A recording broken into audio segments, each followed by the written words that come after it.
¿Hay diferencias culturales entre cómo se relacionan con la pornografía distintas culturas, no? Porque yo estuve hace poco de viaje de novio en Japón y ahí veía en el barrio rojo de Tokio, paseabas por ahí y les encantaba vestida de muñeca. A lo mejor una chica de 40 años, pero vestida de niña de 15 años. Entonces, ¿hay diferencias entre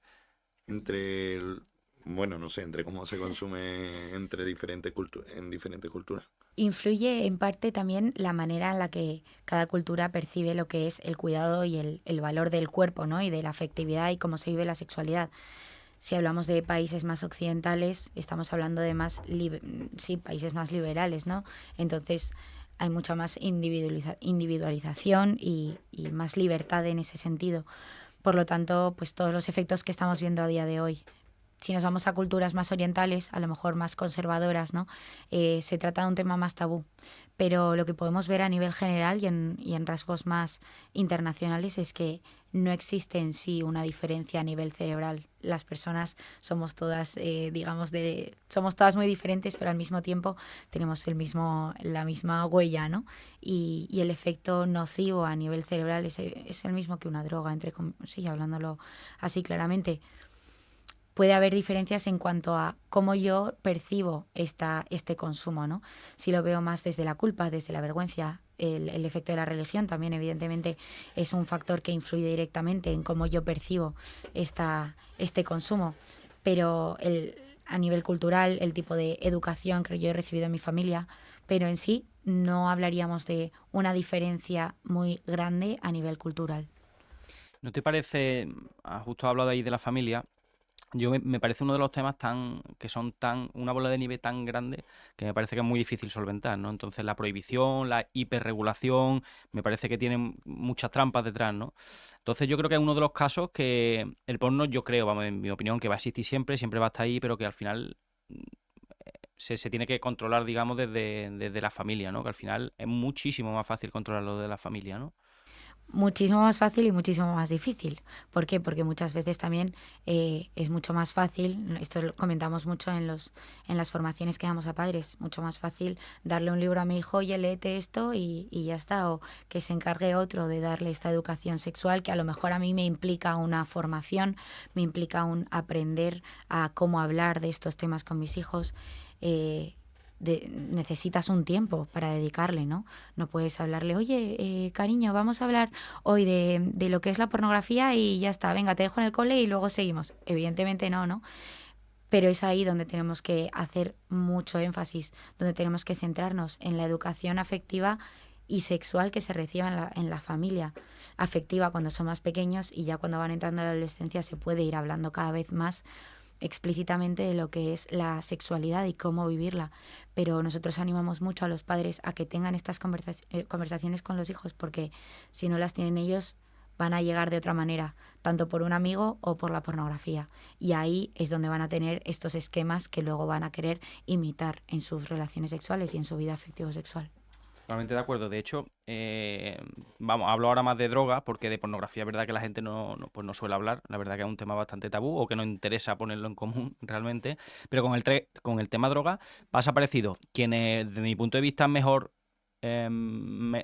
conocimientos tienen acerca de la droga o mejor, no consumo, sino mejor relación con ella, ¿eh? Entendiéndose como relación, como que la droga siempre están presentes. Yo no digo que consuman o que dejen de consumir, pero aquellos que tienen mejor relación con la droga siempre han sido los que en su familia más se ha hablado, ¿no? Y creo que al final todo pasa por eso, ¿no? Porque la familia se hable, se ponga sobre la mesa, que no se esconda, ¿no?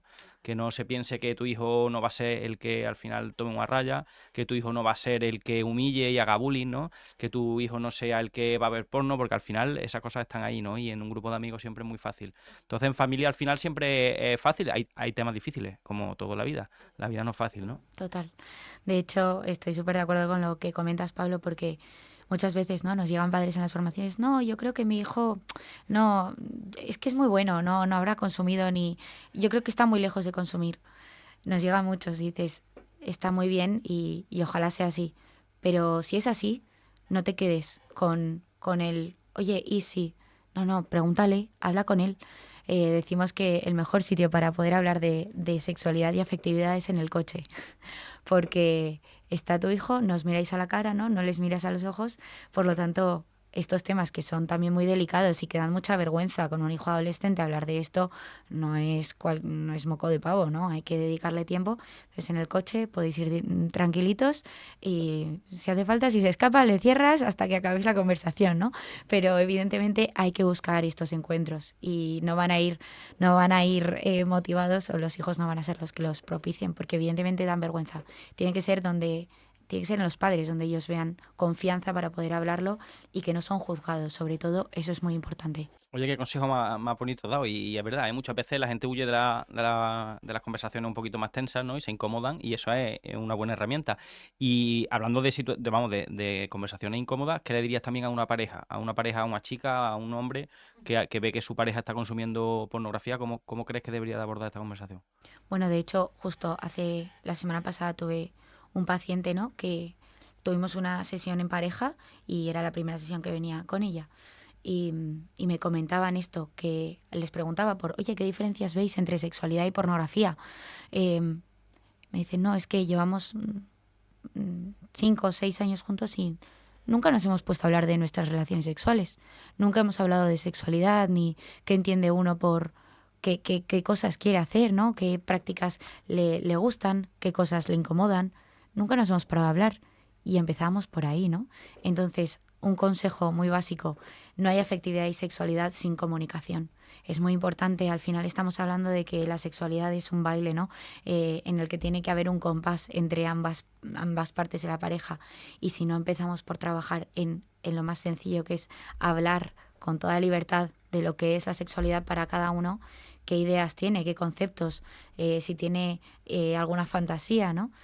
En todos los ámbitos. Creo que es esencial que esta comunicación sea propicia y que ambos tengan este lugar para compartir aquello que piensan, para que luego se viva una afectividad y una sexualidad conforme a la idea de cada uno, ¿no? Y que haya un deseo y pues un placer mutuo, ¿no?